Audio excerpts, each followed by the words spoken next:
Hey, hey, happy Monday. I pray that everyone had the most amazing weekend ever. Drop in the chat. Let me know where you are tuning in from. I am in Irving, Texas, coming to you live on this Monday afternoon now for me. So, as always, what's in your cup? So, today I am drinking the Bigelow tea, ginger, peach, turmeric. It is very tasty. I added some ginger essential oil to give it more ginger pop. And of course, my favorite right now, the Costco brand wildflower honey, which is my new obsession. I am loving wildflower honey. Never was a honey person before, but I actually like the honey. Whiskey in the Jar, thank you for tuning in to the live today. Thank you so much for tuning into today's daily dose of business. I bring this to you live every day, Monday through Friday at 12 noon Central Time. If you are watching on Facebook, hit the reminder button and never miss another live stream again. You can find all the replays on YouTube under Unicorn Tribe as well as my IGTV series. This week, we are talking about starting a nonprofit. Drop a hashtag. Let me know if you are watching me live or if you are watching the replay.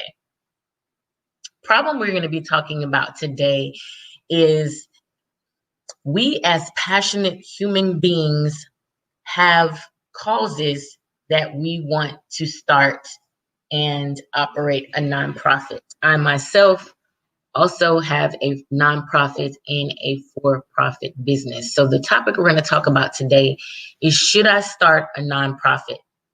My name is Michi Renee. For those of you who don't know me, I am an intuitive life and business coach.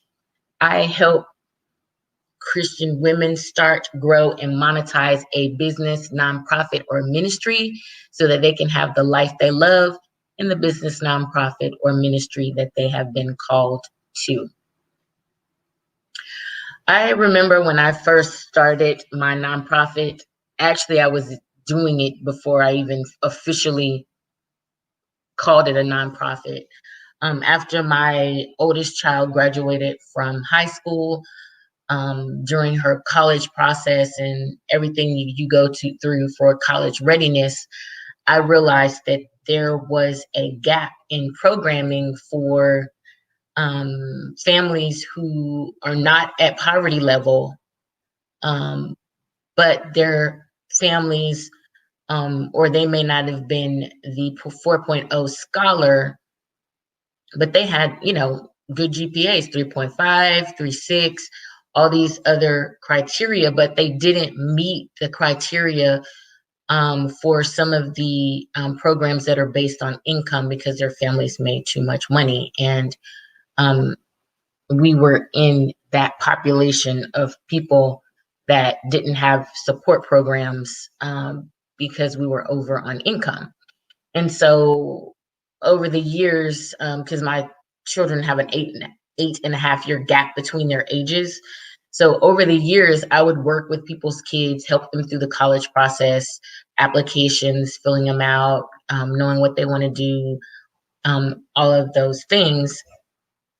And then in 2019, actually 2018 going into 2019, I decided to formally make it a nonprofit.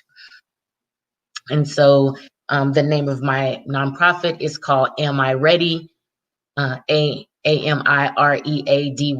And so we work with students grades 8 through 12 to make the college process a reality. So by the time the students hit 12th grade, they're able to answer yes to the question, am I ready? However, for a lot of people who start nonprofits, who are in the social entrepreneur world, as they call it, a lot of times those entrepreneurs, they forget that a nonprofit is still a business. The base foundation of a nonprofit, you still have to hashtag treat it like a business.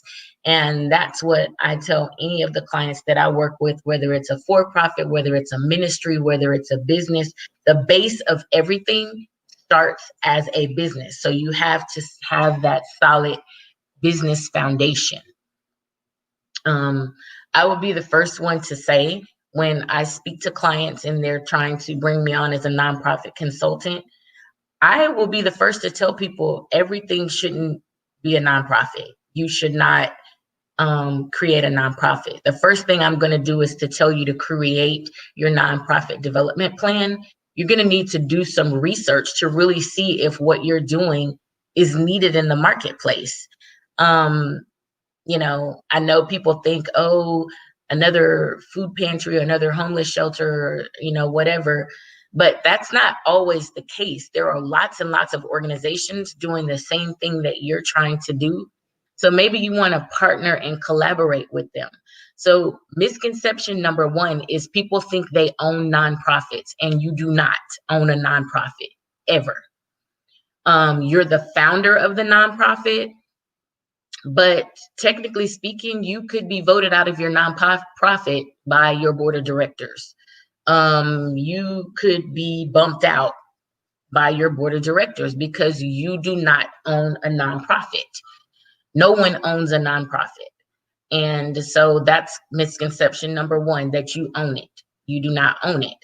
You are the founder. You're the executive director. You're whatever you are for the moment. And so when you're setting up structures, you need to keep that in mind. One of the other things is people think just because they start a nonprofit that they have the tax exempt designation, and that is myth number two. You do not. A nonprofit is different than having the 501c3 designation or one of the other designations that you can have to be tax exempt, because there are many nonprofits out there who are just a regular nonprofit, and then you have nonprofits who are 501c3 exempt or whatever the other tax codes and how they qualify to get the exemption. So that is myth number two, that all nonprofits are 501c3, and that is absolutely incorrect. And so when starting a nonprofit, realistically, you need to know what your end game is, because maybe you don't need a 501c3 for what you're trying to do. It depends on what it is that you are trying to do in your nonprofit, whether or not you need a 501c3. Now, the other myth that I help my clients dispel is the fact that people believe that because they have a nonprofit, they qualify for grants and funding. You don't. You need a 501c3 tax designation to qualify for grants and other funding to push your nonprofit. Again, it depends on what is your end game. And so that is one way that I work with my nonprofit clients as a consultant. I help them work through a nonprofit development plan, which is similar to a business plan, but it is a lot of work. I actually did my nonprofit development plan and worked on it 5 months before I even incorporated with the state and did all the other paperwork. And so that is myth number three. There are many steps that you have to go through before you can even apply for a 501c3 application. A lot of times people try to do this paperwork themselves. Some people can get it through, some people don't. You need help. You need a consultant, you need a business coach, you need someone helping you, coach you through the process. I have talked to many people over the last 6 months, year, that have gotten taken for a lot of money and have not received results on what they paid for. There are a lot of steps that you have to take, that you have to do before you can even file that paperwork. So know what you're getting into. Do research in your market about what you feel is best as it relates to your nonprofit, because they're not all created equal. So those are some of my tips and suggestions that I would have you look into. If you are needing help, consultation with your nonprofit, feel free to reach out to me. My website is www.unikorntrybe. Schedule a difference maker call. Send me a DM. Click the link in my bio so we can talk about what it is that you're trying to do in your nonprofit. If you're going to need a tax exempt certification and all of that those things, because a nonprofit paperwork is important, and there's certain components that you're going to have in place if you are trying to get someone to give you money. And in most cases, what I found is people start nonprofits and they think the next day they're going to start getting funding. And that is not the case. A lot of funders want to see that you've had your tax exempt designation for at least 3 years. And so even for myself, I haven't had my 501c3 for 3 years yet either. However, I have still been able to land grants because of the back end work that I did when I started the nonprofit originally, because I did all the paperwork. I did all the business planning. I did everything on the front end to know that what I am doing is needed in the marketplace. If you would like to visit my website for my nonprofit, www.amireadyinc.org. And you can see what we're doing, see what we're up to. We're always looking for volunteers. And if you feel like you want to donate, you can donate right there on our website. So I pray that this was helpful. Drop me some comments. Let me know what you thought. Leave me some hearts and some emojis. And let me help you get your nonprofit up and running. So don't get left behind starting or growing your business. Click the link in my bio. Schedule a difference maker call today.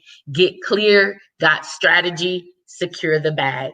I am grateful you are here tuning in to me live each and every day. Please like, share, save this content, tag your best friend, send it to your business bestie, but just get it out there so other people have the information. And I want you to have the most amazing day ever. Love you. Bye.